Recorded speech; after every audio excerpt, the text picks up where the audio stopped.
Broadcasting live from the Business RadioX studios in Atlanta, Georgia, it's time for Atlanta Business Radio. Brought to you by OnPay, Atlanta's new standard in payroll. To learn more and get your first month free, go to onpay.com. Now, here's your host. Lee Cantor here, another episode of Atlanta Business Radio, and this is going to be a fun one. I got with me today Evan Knox with Caffeine Marketing. Welcome, Evan. Hey, what's up, Lee? Thanks for having me. I'm excited to learn about caffeine marketing. How are you serving folks? How are we serving folks? Well, we make marketing profitable for small companies doing less than $25 million a year in annual revenue. We start with strategy and a story-first approach, and then ultimately design a marketing funnel and implement it for them that's going to be profitable. What does a story-first approach mean? So we are a StoryBrand certified guide. StoryBrand is a 7-part framework that basically uses the principles of story to engage customers into a story. And so we use that framework to create all of our marketing messaging for our clients. And is it similar to like a story, like a myth, or a story like a fiction story? Like what does the framework of a story mean? Yeah, so it uses the same 7 parts of story that most screenwriters use.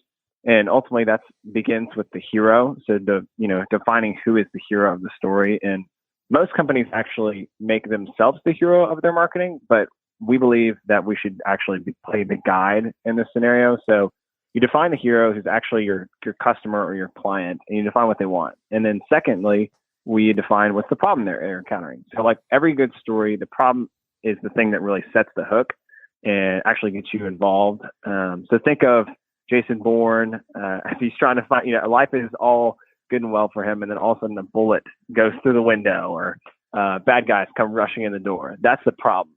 And then after the problem is the guide. So ultimately in the story, we try to create marketing where our customers, our clients, are actually the guide in the story. So they're the ones who are helping the hero win the day. Think Yoda for Luke or Skywalker, or Anakin Skywalker, I guess. Not really Anakin. Or Haymitch from the Hunger Games helping Katniss.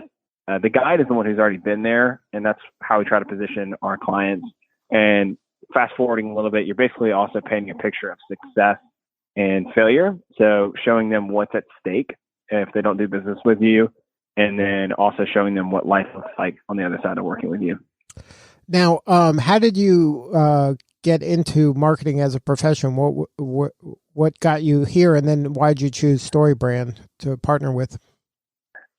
Yeah, so my marketing journey really began with my grandfather. So my grandfather owned a jewelry store here in the Atlanta area called Knox Jewelers, and I just grew up going to work with him on the weekend. And so I'd get there, and I think I was like 12 or 13 when he started to teach me about marketing. And I remember creating ads for the Atlanta Symphony and him telling me what we should put on there, what we shouldn't put on there, and stuff like that. That was when I really began to fall in love with marketing. And then fast forward to about 3.5, 4 years ago, my dad had passed away, and my grandfather was thinking about retiring. And so I thought to myself, you know what? I can't help my dad, and I can't really help my grandfather grow their companies, but I can help other small business owners and entrepreneurs make marketing profitable. And then how did you stumble upon StoryBrand? Donald Miller had written a few books that I had already been familiar with, and that's the guy who created the 7-part framework. But for me, I think I was really looking for a great framework in order to craft our clients' messaging. I mean, there's a handful out there, but ultimately when I tried StoryBrand, it got the best results. So after trying the StoryBrand framework, I decided after about a year or two of using it to become a StoryBrand certified guide. So we basically go up to Nashville and get certified by his team to implement the framework for our clients. And then are your clients primarily here in the Atlanta area, or do you have clients all over the place? Yeah, definitely all over the place. We've worked with everybody from, here in the Atlanta area to all the way in Australia, but I would say most are U.S. based. Some in Florida, some in Texas, some in Colorado, and really all, where in today's day and age, you can really work with anybody across the world. Now, during this pandemic that we're dealing with right now, do you have any advice for business owners in order to kind of keep their story top of mind? Yeah, I think we all have to be aware that it's almost like Groundhog Day, and also that there's a lot of noise out there. I feel like I couldn't even count the number of emails that I've gotten from companies that I haven't heard from in 3 years that are suddenly telling me how they're dealing with the pandemic, the COVID-19, and how they're trying to work around that as a company. So I think right now there's a lot of noise, but I want to give a couple of examples of people that I think we've worked with that are doing this, like doing marketing well in the season.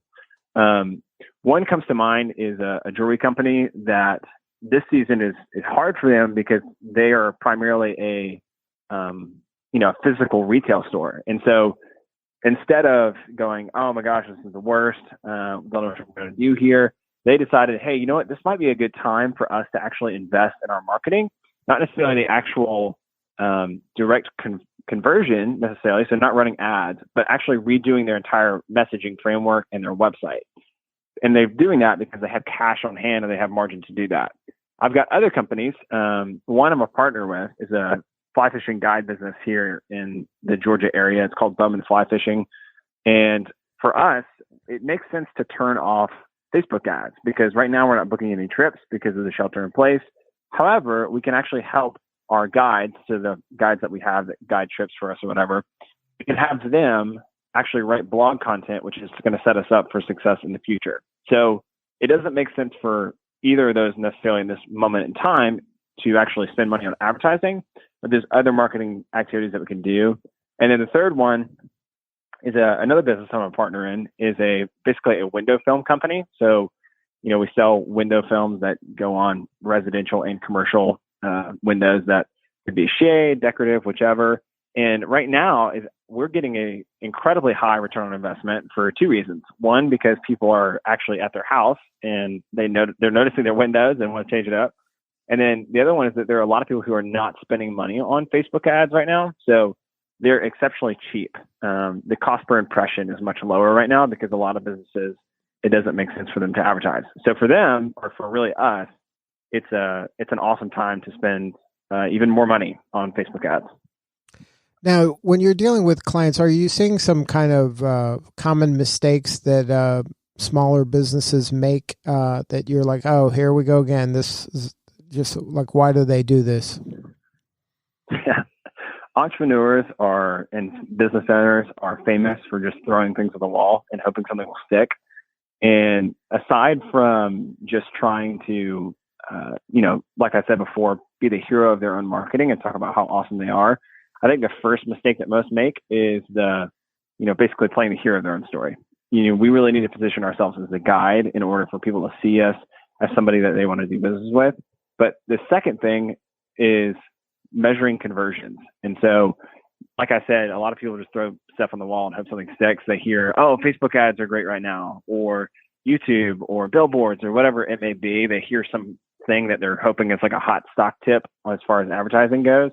And that's ultimately not going to help them be successful if they're not measuring conversions. So I think that if you don't have a way to track from beginning to end if your marketing is effective, I think it's really hard to tell whether or not you should keep investing in it. And then how do you define effective? Is it always go back to kind of, we call it here, green dollar ROI, or could it be just impressions or, downloads, or, they downloaded my white paper or my, ebook? I think it really depends on the company. If you're a small business owner doing less than $25 million a year, I really think it's important to measure that direct return on investment. And, mainly because you've got a finite number of marketing dollars. You've not maxed out every single channel. And so it's really important to be really savvy with your marketing budget and make sure that you're getting the most of it. So for those, I would say it's really the bottom line. How does this affect your bottom line? And you can measure that a number of different ways. Even if you're not a online e-commerce store, you could probably measure the number of leads that, actually, I know you can. You can measure the number of leads that you're getting through your website or the number of calls you're getting through your ads. And so measuring that, and then measuring what conversion rate do you have on those leads. So once you know that, you can ultimately determine how much is advertising costing us, and then how much is it making us, and then make a intelligent decision from there. If you're a Coca-Cola or some other larger brand out there, really you've maxed out. At some point, you're going to really max out your spending on one platform and then want to move to another one. So at that point, it's really a game of just staying top of mind. So McDonald's is another great example. Everybody's aware McDonald's exists, but they might have billboards or some other paid ads just to remain top of mind in front of people. And impressions is probably the metric that they're looking at. Now, for you at Caffeine, do you have a sweet spot on type of customer? You mentioned under 25 million, but is it B2B, B2C, e-commerce, dentists? Like, do you have a specialty? No, we have, really it's that our approach makes us unique in that we try to only work with companies that we know our marketing is going to be profitable for. So in our first intake meeting, we'll get to know the company, obviously some of their goals and what they're looking for, but then we'll get into the nitty gritty really of, is this going to be profitable for you? Because based off our experience, we have a general idea of what a cost per acquisition might be for them. And so if the margin's not there in their products or services, then we ultimately won't work with them. So really it's small business owners doing less than that $25 million a year that we know that their market is going to be profitable. But I will say e-commerce is the easiest because it's the easiest to track that direct return on investment for. Now, is there kind of a size of a budget that is a minimum that a company has to spend in order to even track results? Or is this something that at any budget you should be able to see some results?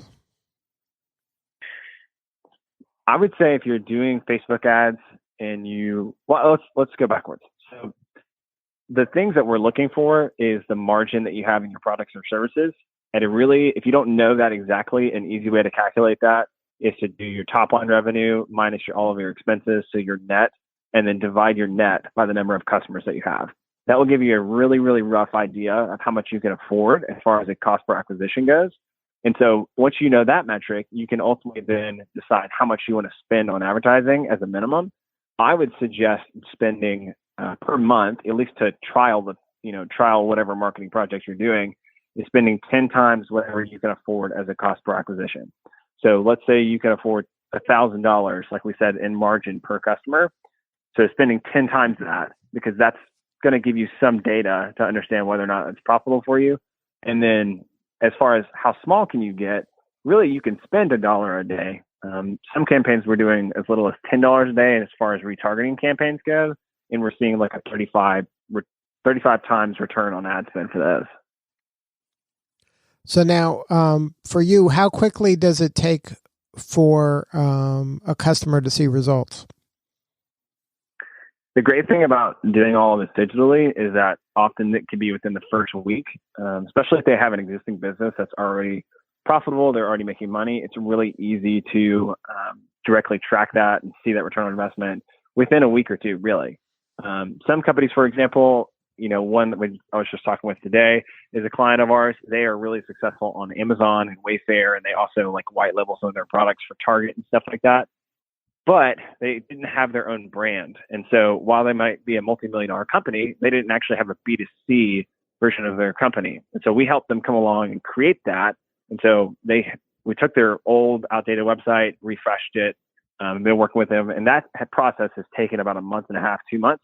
And we're just now breaking even. However, that's with a really low ad spend. So what we're thinking now is that we can scale this up. And so we've just doubled the budget since we're already seeing, really, it's kind of like I was telling my wife, it's like a money microwave now for them. So like every $1,000 that we're putting in, we're grossing $4,500 and then eventually netting back after the margin they have and then the ads, somewhere around $1,700. So it's like a pretty magical machine when you can just input money like that and make more back. Now, how do you help the client choose the appropriate channel to be marketing on? It depends on the margin they have in their product. Facebook ads is generally the easiest way to start, unless we're in the B2B space. The B2B space is a little bit trickier sometimes, but it also has unique advantages. So in the B2B space, a contract might be worth, $1 million or $500,000. So you can afford to do something like LinkedIn advertising, which is sometimes 7 to 10 times more expensive to advertise on than Facebook, because you've got the margin there in your products or services, and the targeting is there that we need. So Facebook has really great targeting. However, it doesn't have the same business targeting necessarily. So you can't get as specific on roles, how long they've been in their role, number of connections, all of that stuff, which is pretty important in the B2B advertising space. That might make LinkedIn a better starting point, but Facebook and Google Ads are generally a good advertising starting point. But we really like to make sure that the entire funnel is working first before we just start throwing money into advertising. And that's the beginning. You kind of create a funnel for each customer so they understand how to move their prospect through that funnel. Yeah. And if you think of marketing as these, and I'm sure you're already aware, Lee, but if you think of them as brand awareness, consideration, and conversion, and brand awareness just simply being the point at which somebody becomes aware of your company or your brand. Consideration is the point where they're aware of you, but they may have forgotten about you, or they're not quite ready to buy, they're unsure to buy. And then finally, conversion is the point that we're all looking for, which is sales. So if you think of it in that terms, you can actually design the funnel around that based off what is already working. So if they're already getting referrals, that means that people are hearing about them for the brand awareness part as a referral. And so how can we make that better? So if that's already working, let's just optimize everything below it first before we start doing advertising, and let's create a lead gen on their website and then a 6-part follow-up email series in order to educate those people to turn them from subscribers into customers. Now, using the story brand principles, do you create a story for each kind of segment of the funnel? Maybe not necessarily each segment of the funnel, but you can do it for each product or service that you have. So let's say, somebody's got 3 divisions in their company. One is a B2B side, one's a B2C side. I'm oversimplifying here, but the products are unique, or the services are unique for each person, and the customer is different. And the results that they're going to experience, both positive and negative, might be different. So at that point, if it's a division of services or products, that's probably where it makes sense to make all of these subscripts. And then when you're working with them, is this something that you help them with to kind of build this out, or do you do this on their behalf? Is your service kind of an ongoing thing, or is it let me fix the problem and then you wish them luck and then you go your separate ways? Yeah, so probably 90% of our clients are done for you services. So we're actually going in and creating a website for them. We're creating the Facebook ads. We're creating the lead gen PDF, the email series, all that stuff. Now, the project actually depends on whether it's a retainer or, a project work. So like a website is not necessarily something that we have to continue ongoing. So that might be a 50% down, 50% at the end of the project. And then after that, Facebook ads might be like a month-to-month thing. And then, so then they would pay you a fee, and then they would pay Facebook whatever their budget is? Yep. And we separate this too, just because really we like the transparency. I personally don't feel good when there's other marketing agencies out there that will, hey, pay us $5,000 and trust us to spend $2,000 of it on Facebook ads. Like, I'd just rather set the client up to pay Facebook directly. Cool. So if somebody wanted to learn more, have more substantive conversation about you and caffeine, is there a website? There is, yeah. So if you are a small business owner, entrepreneur out there, and you want to make marketing profitable, you can just go to caffeine.marketing. There's no .com, just caffeine.marketing. And I've got a free guide on there, how to build a winning sales funnel, and it'll go through all of the different steps that you actually need to do in order to create a sales funnel. Good stuff. Well, Evan, thank you so much for sharing your story. Yeah, Lee, thanks for having me. All right, this is Lee Cantor. We will see you all next time on Atlanta Business Radio. Today's episode of Atlanta Business Radio is brought to you by OnPay, Atlanta's new standard in payroll. To learn more and get your first month free, go to onpay.com.